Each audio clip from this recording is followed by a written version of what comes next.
what your rank says about you. Today I'm going to try and guess what type of person or player you are based on your rank in Valorant. Let's start with the wonderful Iron players, then work our way up to the God tier Radiance at the very end. Okay, so Iron rank. I'm going to try and say this as nicely as I possibly can. Not trying to hurt any feelings, trust me, I really am not.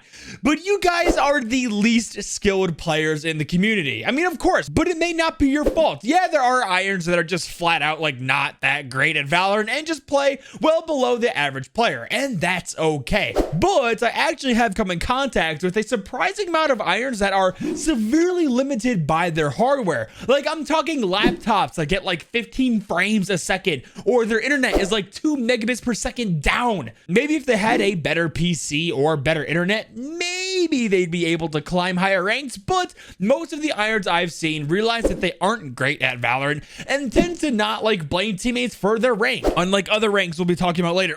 Silvers. But if it is one thing I know about Irons for sure, is that, man, these Irons know how to cook. If you're like me, you never really know what you want to make for lunch or dinner. You have a pantry full of food and stuff in the fridge that you forget about or it goes to waste. Well, with Hellofresh, today's sponsor, you can get delicious recipes and exact portions delivered right to your door. Hellofresh saves me those like little arguments I get in my wife of like what we're gonna have for dinner. After a long day of making content, the last thing I want to do is stare at the fridge for 15 minutes wondering what I'm going to make. Each week there are 50 options to choose from of super yummy recipes with easy instructions. They rotate every week, so there's always new things on the menu. I try not to waste any food, so the pre-portioned servings makes it really easy to make sure that no food goes to waste. Also, one big thing for me is I try to cut out as much single-use plastic or recycle as much as possible. True story. So I love how nearly all of HelloFresh's packaging is recyclable, and also the world's first carbon neutral meal kit company. You really do save so much time not having to go to the grocery store to pick up things for dinner. Use my link and go to hellofresh.com and use the code POGJeppyJuly16 for 16 free meals across 7 boxes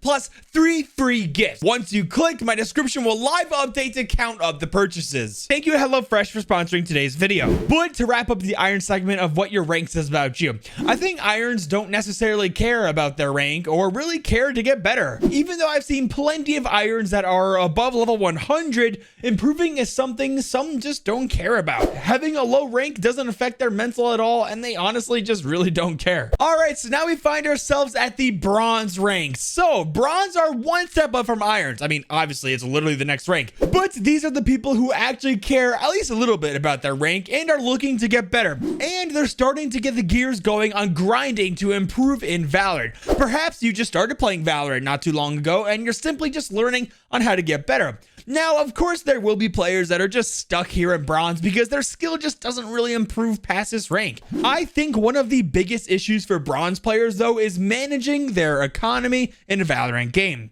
I have seen tons of bronzes buy Spectres with like light shields or heavy shields like every single round because they feel like they need to at least buy something each round. The concept of like a team save round is like foreign to them, leading to the team to constantly being at different stages in a buy. Some may have Vandals, some may have nothing, you know, Sheriffs, some might have Spectres, some might have Marshals, and everything in between. I feel like the skill level between a average bronze and an average silver are like very minuscule, but the team play, coordination, and just management of economies that sets your average bronze from your average silver. But for most bronze players who are actively trying to get better, I think you really can't hit the silver ranks. Speaking of silver ranks, here we go. Yo, what's up, Smurf land? I swear, half of players in silver are just like actual silver players, while the other half are people with alt accounts where their main is far above silver. This is why silver is commonly referred to as the most inconsistent ranked experience in all of Valorant. Another thing I noticed with silver players is that you don't take accountability for your mistakes and losses.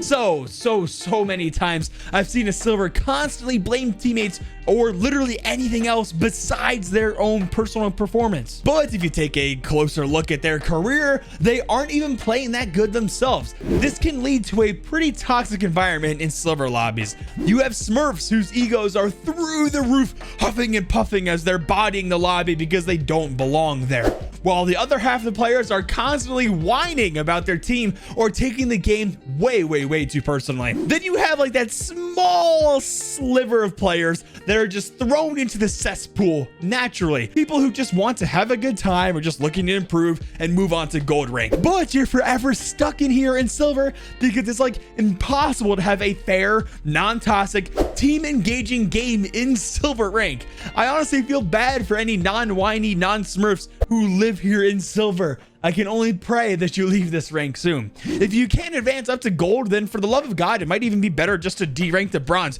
for at least a little more consistency, right? For the whiners, dude, stop blaming your team for everything and really take a step back and ask yourself why you're always losing. Did you ever think to ask if you might be part of the reason? And for the smurfs, dude, go back to your own rank where your ego can be flattened and humble you so you're not constantly dominating every lobby with Reyna.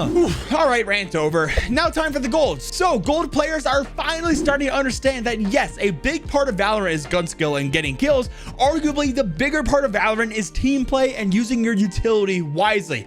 Golds are more willing to play smokes, flash in for your team, trade out the duelist taking space, and fulfilling the designated roles of your agent. You guys and girls are not nearly as toxic as the silvers. In fact, I actually think that gold is like the most mellow rank if you ask me. Not many people here in gold have like insane egos or blame teammates for everything. Most people are like pretty calm while also giving good calm. The stakes aren't so high like a plat trying to reach diamond like their life depends on it, or aren't as low like a bronze or iron where you don't really care at all about the game. Gold is like the perfect rank to get a good game of Valorant without being like ultra sweaty or where no one is trying. Also, golds are statistically, according to Riot, above average. So be proud, everyone who is gold or above. You are officially above average. First time I ever heard that. Now, I do think there's a pretty decent skill gap between high gold 3 lobbies and lower gold 1 lobbies. It may just be the fact that people are like hitting shots better the higher you go, but I think that the understanding of the game and the team coordination is what's improving. Gold is where you really start seeing like lineups and like niche mechanics like that really come into play. Like I said earlier, most people here are understanding their roles a little better now, and combined with just overall better skill, there is a clear distinction between your average gold and average silver player. Now we move on to the plats. Now, as much as people want to say plats are just lucky golds, well, I mean, it kind of does, you know, in some cases have some truth to it, but not entirely. So me personally, I'm typically a gold 3/plat 1 player. That's where I spend most of my time in Valorant ranked. So I can see the truth with the whole plats are lucky golds, because depending on how the night goes, like I can just as easily get from gold to plat or from plat to gold in one night, depending on how well we play or how the games go. But that situation only really comes to play in like the gold 3/plat 1 area.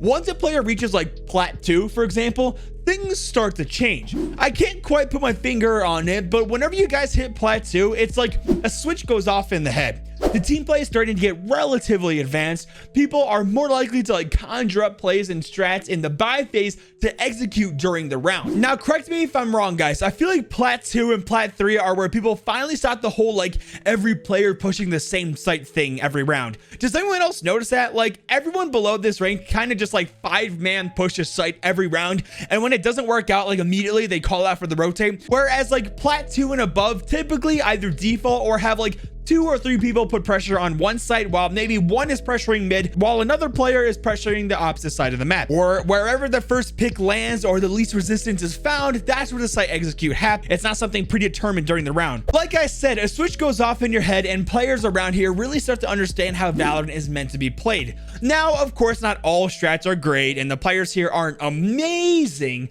like how we'll see in the ranks coming up. But overall, you are starting to get really good at Valorant and your potential to advance is there. Up next are you diamond players. Now, straight off the bat, I want to say that diamond rank may just be the sweatiest rank where the players here believe the stakes are the highest. Diamonds don't ever want to drop back down to plat rank while they are constantly pushing for, well, now the Ascendant rank, but it used to be the ever wanting Immortal rank next.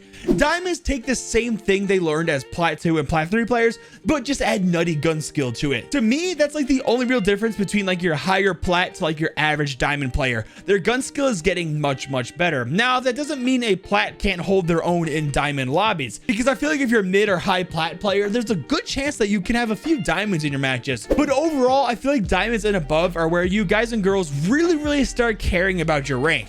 I don't think like egos are like crazy or anything, but you're still kind and don't harass your teammates that aren't doing that great normally. But you believe the stakes are high. You're desperately pushing to the Ascendant rank and definitely don't want to see yourself in Plat again unless it's like, you know, a brand new act. Yeah, I actually don't think there's much more to say for diamonds. Y'all are getting really good at Valorant and just looking to get those higher ranks. Now we're heading into the new Ascendant rank, and to be honest, I've actually never met anyone yet who is in this rank. It's a true story, I haven't. Now I know Ascendant takes the same place to make the gap between Diamond and Immortal not so dry and gives you something to work for, but what is it like being in this rank and what are the players like? Well, I might need your help with this one actually. Like I said, I've never met anyone in here.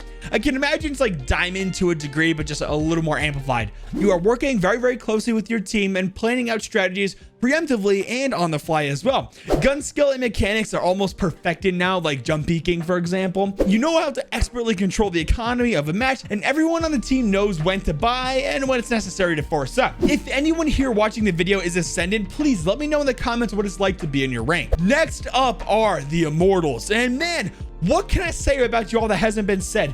You are leagues above me, and I can only dream of getting this good. You have the game down to an almost perfect level, knowing exactly when to be aggressive or when to take things more slow and wait for the rare mistakes of the enemy team. Gunfights are over in like a blink of an eye, and utility is used at an almost expert level. I think what separates an Immortal lobby between like Diamonds and Ascendants, besides the like, you know, the obvious gun skill and mechanics, is that they recognize how important space is. Map control is a huge deal in these ranks, and sometimes more battles and fights are done to control what people around my rank will consider niche areas of the map. In my ranks, most of the fighting happens when executing on site, while in Immortal lobbies and above, I feel like most of the fighting happens around integral areas of the map, not necessarily on site every time. Defenders know exactly how much pressure they need to apply to an area and when to dip out once enough util is used to clear them or when they get the pick. Meanwhile, attackers know when an area is too heavily guarded and when they need to peel out and push somewhere else on the map when too much util has been used and no real results have happened. Immortals play Valorant like every other day, if not every day, and it's your most played game currently, and no matter how much you say you hate Valorant, deep down, you know you love it. That leaves us with the Radiance, the top of the food chain, a rank so prestigious that very few players will ever hit. As you can expect, the players here are at the top of the game. Metas are crafted and manipulated by these players. Some of them even make it to Pro League. Valorant is the #1 game you play and you spend so much time on it. Well, Aim Labs is your #2 though. Odds are if you're Radiant, you have to like stream on Twitch or something or make some type of content. You recognize the usernames of players in your lobbies as people you've played against or with before because the pool of Radiance is just so small. Great job, guys and girls, on getting this rank. I don't care if people think reaching a high rank in a video game is lame and nothing to be proud of, but I definitely think it is. Well done. Follow me on Twitch and Twitter, and if you enjoyed the video, make sure to leave a like and subscribe notifications if you're new. Now with all of that being said, Jeppy out.